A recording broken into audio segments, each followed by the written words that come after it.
Hi investment traders, welcome back to the channel. इस video में मैं बात करूंगी कुछ ऐसे स्टॉक्स की जिनका आईपीओ अभी रिसेंटली आया है। उससे पहले मैं वहां जाऊं, मैं आपसे पूछना चाहती हूँ, did you trade in Premier Energy today? I have given a buy at about 922 and stock reached to 1010. हमने इसका 1000 का टारगेट दिया था और आज ही के दिन ये टारगेट मीट हुआ। अगर आप नहीं जानते हैं कि ऐसी रिसर्च कहाँ मिलती है तो आप इसी वीडियो के डिस्क्रिप्शन बॉक्स में जाइए, वहां मेरे टेलीग्राम चैनल का लिंक मिलेगा। अगर आप by any chance you not being able to join that, you can call up my team. The numbers are given in the description box. Please do not join from anywhere where you see my picture being displayed, because that may be a fake account or a fraud person giving you know I have seen a lot of them are there active on Insta. So please stay away from these fraudster. I never send any personal message, no matter what. So no matter what, neither we guarantee you that you will double your money, triple your money, nothing like that. We simply study with you and we tell you that how you can filter out good stocks. Anyway, इस video को शुरू करते हैं कि आज ऐसा क्या हुआ प्रीमियर एनर्जी में, जो कि हमने इतनी बड़ी रेड कैंडल होने के बाद भी इसमें बाइंग दी थी। तो छोटे टाइम फ्रेम में चलते हैं। आप छोटे टाइम फ्रेम में चल के देखिए कि आप देखेंगे कि आज के दिन हमने इसको बाइंग दी थी यहीं पे 622 पे बाइंग दी थी। एक्चुअली बाइंग इसमें इनिशिएट हो गई थी यहाँ पे कहीं पे 896 में, बट थोड़ा सा और कंफर्मेशन हमको चाहिए था because the volumes have not come by then. Volume तब तक नहीं आए थे। वॉल्यूम मतलब आ तो गए थे बट इतने नहीं थे कि सफिशिएंट वॉल्यूम्स हो for us to give the buy. तो ये जो स्टॉक था इसका हाई था 994 और 995, ये हाई था। तो आप देखेंगे यहाँ पे there was a volume squeeze for a very long time and suddenly the volume started coming in, और प्राइस अच्छा लग रहा था, अच्छा खासा कैश डिप्लॉयड था। और आप एक चीज और कर सकते हैं, आप नीचे भी देख सकते हैं बहुत जबरदस्त वॉल्यूम्स आए हैं and how the stock has given a breakout. Anyway, ये स्टॉक मेरे रडार पे अभी नहीं है बाय के लिए। मैं आपके साथ दो स्टॉक्स ऐसे डिस्कस करूंगी जिनमें आप एंट्री ले सकते हैं। अगर आपने प्रीमियर एनर्जीज में ट्रेड किया है by taking it from my telegram channel, let me show it you. See here, sorry, यहाँ पे हमने 935 पे बाय दिया था और 1000 का टारगेट दिया था। 75 points in a single day is not a joke, is not a joke. आप देखिए 11:42 पे दिया था। 19,000 people have watched this post and look at the breakout 935 to 1000. It just managed to give today itself. So let's start with today's video. अगर आपको मेरा काम पसंद आता है तो लाइक करिए, शेयर करिए, सब्सक्राइब करिए। आपका एक लाइक, आपका एक शेयर, आपका एक subscribe will allow this video to come in the YouTube's algorithm, and a lot more people will be able to understand the dynamics of the market. आप लोग भागते रहते हो, जो कोई आपको बैंक निफ्टी की कॉल देता है, निफ्टी की कॉल देता है, वो आपका पैसा जीरो भी करा देता है, but you still want to trade in Nifty Bank Nifty. I would say look for consistency. आजकल क्या जमाना जो है, इंस्टेंट जमाना हो गया। हर चीज आपको तुरंत चाहिए। आज पैसा आपको 10 गुना चाहिए, 10 रुपए की कॉल लो तो 100 हो जाना चाहिए आज ही। अगर ऐसा कुछ ट्रेड मिलता है तो आप लोगों को लगता है कि बहुत बढ़िया, बट आप मुझे बताओ, is fast food good for your health? Right? Is it good for your health? If it is good for your health, then these trades are also good for your health. But according to me, neither the fast food is good for your health and nor these kind of trades are good for your health. So be careful. I would say that go for something which is more organic, which is more consistent, which gives you peace of mind, which doesn't increase your BP, which does not palpitate your heart. Such kind of trades are going to give you better returns. तो आज का जो मैं पहला आपके साथ trade discuss करने वाली हूँ, पहला स्टॉक का नाम है इंटरआर्क बिल्डिंग मटेरियल प्रोडक्ट। तो बहुत सुंदर इसका, like if you see this is the listing candle. Stock नीचे गिरा है और इसने अपना एक बेस बनाया, 1 2 3 4 5 6 7 डेज सेम बेस बना के अब क्या है कि धीरे धीरे स्टॉक ऊपर की तरफ शिफ्ट कर रहा है। राइट? अब अगेन प्लीज प्लीज देखो, जब हम आईपीओ स्टॉक्स की बात करते हैं ना, तो क्योंकि डेटा इतना इनसफिशिएंट होता है और डेटा इतना पॉलिश्ड होता है, मतलब क्योंकि जब आईपीओ लॉन्च हो रहा होता है ना, तो कंपनीज अपने डेटा को थोड़ा पॉलिश करती हैं, थोड़ा ट्वीक करती हैं, तो वो नहीं पता होता, टेक्निकल्स नहीं पता होते हैं, और I am not from a financial background that much कि मैं कंपनीज के बैलेंस शीट को बहुत अच्छे से पढ़ सकूं, ऐसा भी मुझे नहीं आता है। तो प्राइस देख के और डिलीवरी परसेंटेज देख के और थोड़े और फैक्टर्स मिला के मैं आप लोगों के लिए ट्रेड्स निकालती हूँ। और over a period of time I watch almost like thousands of charts every day. तो थोड़ा एक एक वो बन जाती है, अंडरस्टैंडिंग बन जाती है कि क्या होने वाला है मार्केट में।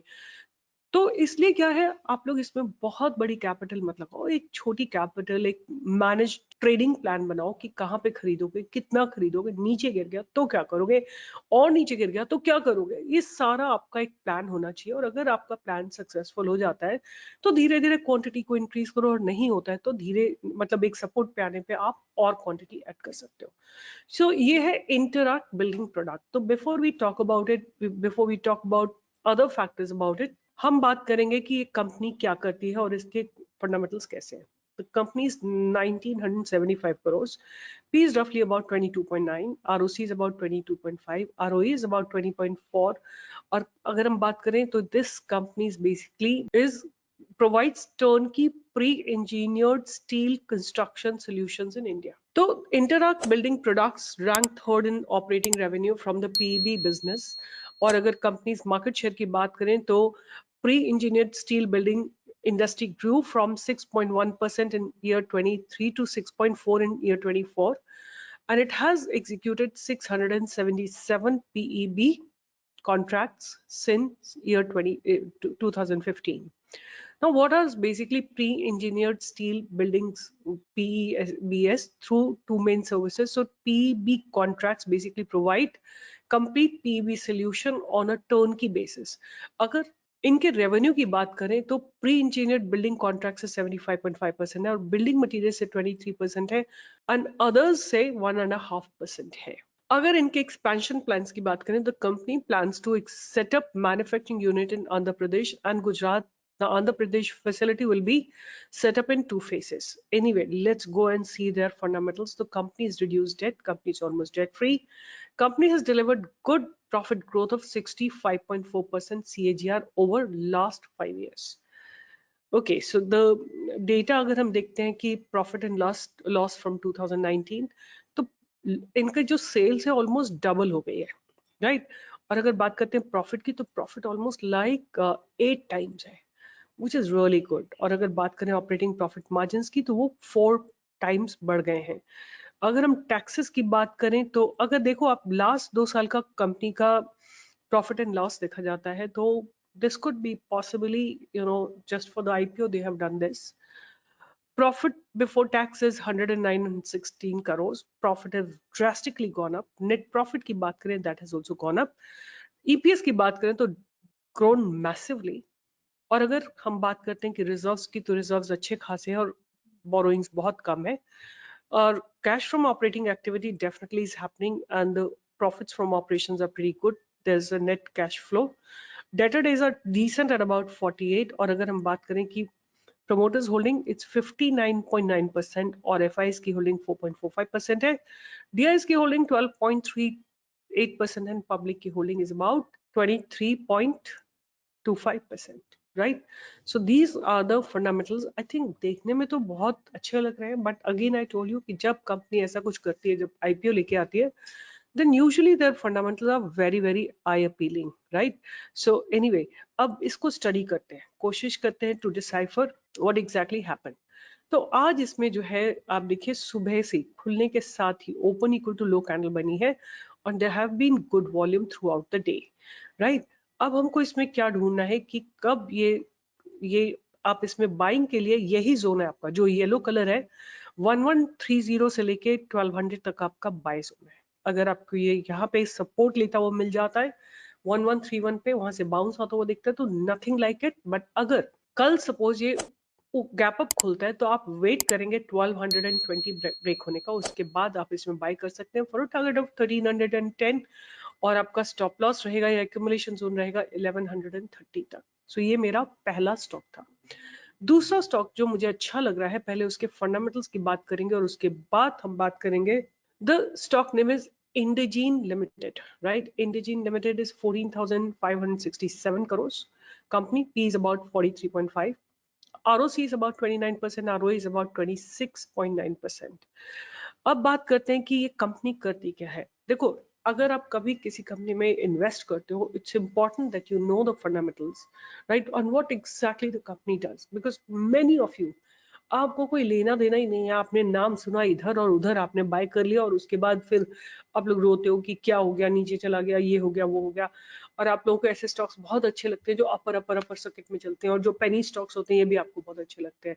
मुझे कोई भी नहीं अच्छे लगते। मुझे लगता है कि consistency is, if there is a stock, मैंने आपको बताया ना, मैंने टीसीएस खरीदा था, बहुत बेहतरीन रिजल्ट्स नहीं मैं बोलूंगी इसने दिया है मुझे, बट कंसिस्टेंट, मेरा पैसा जीरो नहीं होगा, वो अश्योरेंस मुझे है, और ऑलमोस्ट लाइक 50-60% रिटर्न तब भी इसने दे दिया है। तो शुरू करते हैं। It is a digital first life sciences commercialisation company. It helps bio pharmaceutical, emerging biotech and medical device companies develop products, get them to the market, and grow their impact through the life cycle in a more effective and efficient and modern way. अगर इनकी बात करें, थोड़ा सा और समझने की कोशिश करते हैं कि द बिजनेस डिविजन जो है इनका, एक है Enterprise Commercial Solutions, aid life sciences companies in optimizing digital marketing operations, driving scale efficiency, and implementing technology-enabled personalized strategies for engagement in HCPs, patient and operations. फिर they are into omni-channel activation solution, facilitates a digital-first approach to enhance the promotion of biopharmaceutical products and medical devices. Sale and marketing constituted the large segment of life sciences companies. फिर enterprise medical solution, enterprise clinical solution. Revenue की बात करें तो enterprise commercial solutions 59%, omni channel activation solution 12.5%, enterprise medical solution 24.5%, and others is about 4%. Revenue model की बात करें तो clients are charged based on the number of employees assigned per engagement or by number of hours spent on the engagement. Fixed price model भी है इनका, और outcome based model भी है, where fees are linked to the factors such as HCP engagement, impact of sales etcetera. अगर इनके clients की बात करें, the company had 65 active clients at the end of December 23. These clients include biopharmaceutical companies, medical devices companies, and emerging biotech companies. It has strong client relationships with 20 largest biopharmaceutical companies in the world by revenue. अगर bio pharmaceutical companies की बात करें तो इनका revenue वहां से 90.5% आता है, मेडिकल डिवाइसेस से 4.5%, इमर्जिंग बायोटेक कंपनी से 4% एंड अदर्स से अबाउट 1%। इनके जो ज्यादातर रेवेन्यू है वो नॉर्थ अमेरिका से आता है 68.5%, यूरोप से 27.5%, इंडिया से केवल 1.5% and others say about 2.5%, right? Or they have a very, very high retention rate. Anyway, now let's quickly go through the fundamentals. Company has delivered good profit growth of 88.5%, and company has good return on equity of about 29.2%. Sales की बात करें तो sales are almost stagnant, not a massive growth, but operating profits are growing. Probably they are really managing their products really well and having a good management system to maintain the labor cost, etc. Operating profit margins with the same sales have really grown up from 15% to 19-20%. अगर हम net profit की बात करें तो net profit with the same sale has really gone up, and अगर EPS की बात करें तो वो भी लगातार बढ़ रहा है। सेल्स की अगर हम बात करते हैं तो मार्च 2019 से लेके 24 तक 5 साल में सेल्स जो है इनकी 5 गुना हो गई है। Operating profits very, very beautifully grown up, massive, almost more than 5 times में operating profit, almost like 12 times, huge growth। और अगर ऑपरेटिंग प्रॉफिट्स की बात करें तो 8% से बढ़ के 20% हो गए। नेट प्रॉफिट की बात करें तो huge growth in the net profits. EPS जो है is about 11.9 and 15, which is fine. अगर हम बात करते हैं तो रिजर्व्स की, तो 1385 के रिजर्व्स हैं, 490 के बोरोइंग्स है। और अगर बात करते हैं इनके cash from operating activity, which is good, profits are good, the company's cash rich. Debtor days की बात करें तो 102 से घट के 91 पे आ गए हैं, और इनके ROCE has been pretty much decent all over the time. और अगर बात करें तो इसमें FIS की होल्डिंग है बहुत अच्छी, DIS की होल्डिंग है, पब्लिक होल्डिंग है, what is the promoters holding? I can't see the promoters holding. I'm just little confused. Public holding is 92.38%. This is how it is. Where are the promoters? I really don't know. I mean, I have to understand ये किस तरह की company है, मुझे समझ नहीं आया. But anyway, this is how it is. एक बार क्विकली अब वंस अगेन देखो, मेरे को थोड़ा सा कंफ्यूजन हो गया यहाँ पे कि प्रोमोटर्स की होल्डिंग क्यों नहीं है यहाँ पे. Where are promoters? Is it a company owned by FIs or DIs or what? Why 92% stake is from the. आप में से कोई CA हो या इस चीज को अच्छे से समझते हो या कंपनीज को समझते हो तो प्लीज कमेंट बॉक्स में लिखो, बिकॉज मुझे नहीं समझ में आता है बिल्कुल भी. I am zero in understanding these things. But at the same time let's study the price, और इसमें प्राइस को देखते हैं कि what exactly is happening in the stock. आपके सामने मैंने प्राइस लगा रखा है इंडजेन, और इसमें आप देखिए प्राइस धीरे धीरे ऊपर की तरफ शिफ्ट हो रहा है लगातार, और प्राइस ऊपर से भी एक चैनल फॉर्म करते हुए नीचे आ रहा है. एक नीचे से चैनल फॉर्म हो रही है और एक चैनल ऊपर से फॉर्म हो रही है, और स्टॉक धीरे धीरे ऊपर की तरफ ही शिफ्ट कर रहा है. आज के दिन जब मैं इस वीडियो को बना रही हूँ तो आज के दिन इसमें अच्छे खासे एक ब्रेकआउट आया है फ्रॉम इट्स पास्ट बैरियर्स. यहाँ से आपको एक ब्रेकआउट आता हुआ दिखाई दिया. अब इसमें आपको बाइंग की अपॉर्चुनिटी मिलेगी the moment it goes above the day high which is 613 और 614. आपको पहला टारगेट इसमें मिलेगा 640 का. 640 क्रॉस हो जाता है तो उसके बाद आपको एक टारगेट मिलेगा इसमें 657 का.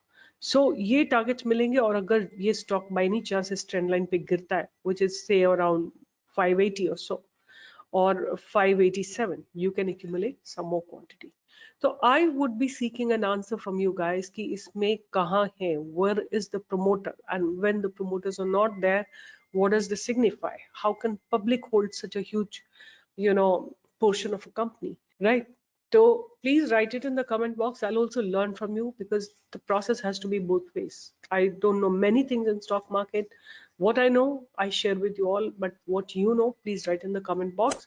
And like, share, and subscribe. If you like my work, please write in the comment box, and definitely share with a friend who's been stuck for trading in Nifty, Bank Nifty options, because I'm sure your friend, that person whom you know is trading in Bank Nifty is losing money. I can guarantee, I can vouch, I can write.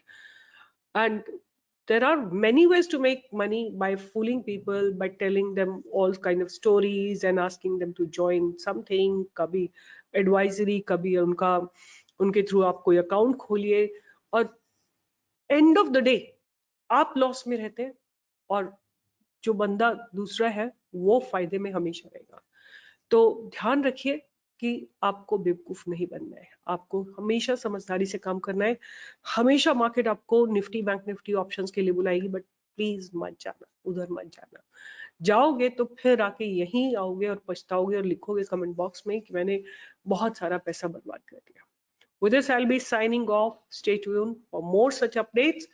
And ध्यान से date करना. मैंने आपके साथ fundamental share किए. Doesn't mean they are outstanding fundamentals, but price action was looking good. So on that basis, I have given you these trades. Bye bye. Take care.